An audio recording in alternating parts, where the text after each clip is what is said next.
All right, let's talk Naruto. You know, a ninja's clan is everything. It's their history, their power, their legacy. But it always leads to one massive question, right? Who is the absolute strongest from each clan? Well, today we're going to settle that debate once and for all. And look, we're not just throwing out opinions here. We're digging deep into the source material, looking at actual feats and abilities to find the real answer. This is all about what the series actually shows us. Okay, before we jump in, let's lay down a couple of quick rules to make this a fair fight. Rule 1, we're looking at every character at the absolute height of their power. Think end-of-series, god-tier versions. Rule 2, we can only talk about clans where we've actually seen what their members can do. No hypotheticals here. So, first things first, let's get a couple of the, let's call them no-brainers out of the way. The Namikaze clan? It's gotta be Minato. The Yellow Flash? I mean, come on. And the Haruno clan? Sakura, for sure. Her strength and healing abilities are Kage level, no question. They're pretty much the only major players from their clans, so they take the win by default. Easy peasy. All right, with those two settled, let's get into the real meat of it. We're heading into Konoha to look at its specialist clans. You know, the ones with those super unique and deadly jutsus. Kicking things off, we've got the Inuzuka clan. You know them, the wild ones who fight with their ninja dogs. For them, it's all about that incredible bond with their partner. That's where their real strength comes from.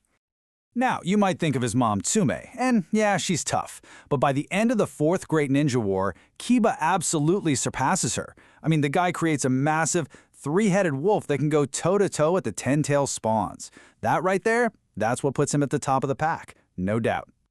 Next up, let's talk about one of Konoha's creepiest and coolest clans, the Aburame. These are the guys whose bodies are literally living nests for chakra-eating insects.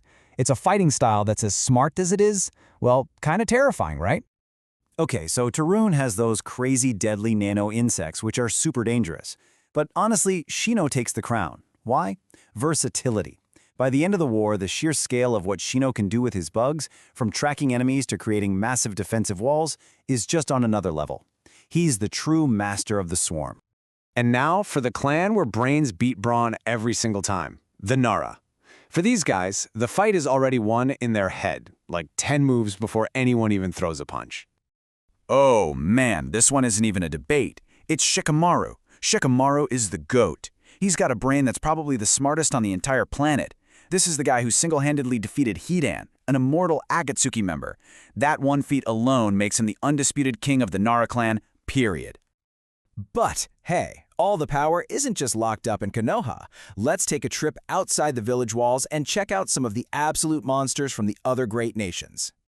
First stop, the Hidden Mist Village, home of the Hozuki clan. These ninja have that insane hydrification jutsu, which lets them literally turn their bodies into water.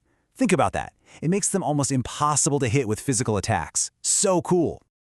Now you might be thinking of Suigetsu or his brother Mangetsu, right? Nope.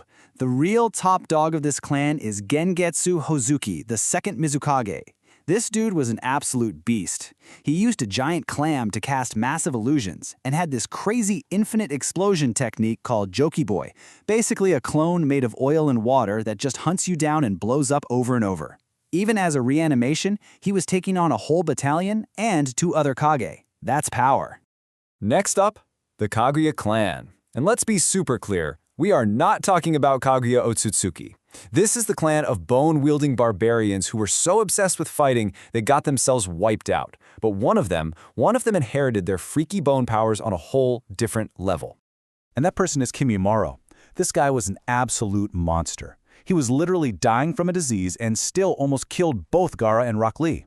Then, when he was reanimated in the war, he was strong enough to keep up with the KCM Naruto clone. Think about that. That feat alone, it makes him the undisputed champion of the Kaguya. No contest. Okay, deep breaths. Here it is. The big one. The clan that starts more online arguments than any other in the history of anime. It's time to finally settle it. Who is the strongest Uchiha of all time? So, really, this whole massive debate boils down to 2 guys at their absolute most broken peak. In one corner, you've got Sasuke, rocking his Indra Susanoo and juiced up on the chakra from all 9-tailed beasts. And in the other corner, you have Madara as the 10 tails Jinchuriki, basically a god. We're talking Jubadara. This is where it gets really interesting, because when you actually put their biggest feats side by side, the picture becomes crystal clear. Look at the scale here. Sasuke's Chibaku Tensei trapped the tailed beasts, sure, but they were tiny. Madara was dropping multiple country-sized meteors from the sky. Madara cast a jutsu that affected the entire planet. When you just look at the raw, destructive power, it's not even close. The difference is staggering. Okay, so with the Uchiha question settled, let's wrap this up by looking at the absolute legends, the final god-tier bloodlines. For the Senju clan, there's only one possible answer. Hashirama Senju, the first Hokage. The guy was literally called the god of shinobi for a reason. He was just a total outlier. With his wood release, he could tame the tailed beasts by himself and create entire forests out of nothing. He was on a completely different plane of existence than anyone else. And finally, the Uzumaki. Now look, Nagato was insanely powerful with the Rinnegan, don't get me wrong, but this one has to go to our main man, Naruto Uzumaki. At his peak in Six-Path Sage mode, Naruto's power level just blows past everyone else in his clan, and pretty much every other ninja who ever lived. It's not even a competition. And that brings us to our grand conclusion. Looking at all the evidence, especially his god mode as the Ten Tails Jinchuriki, Madara Uchiha isn't just the strongest member of the Uchiha clan. He is, by far, the strongest ninja that has ever lived.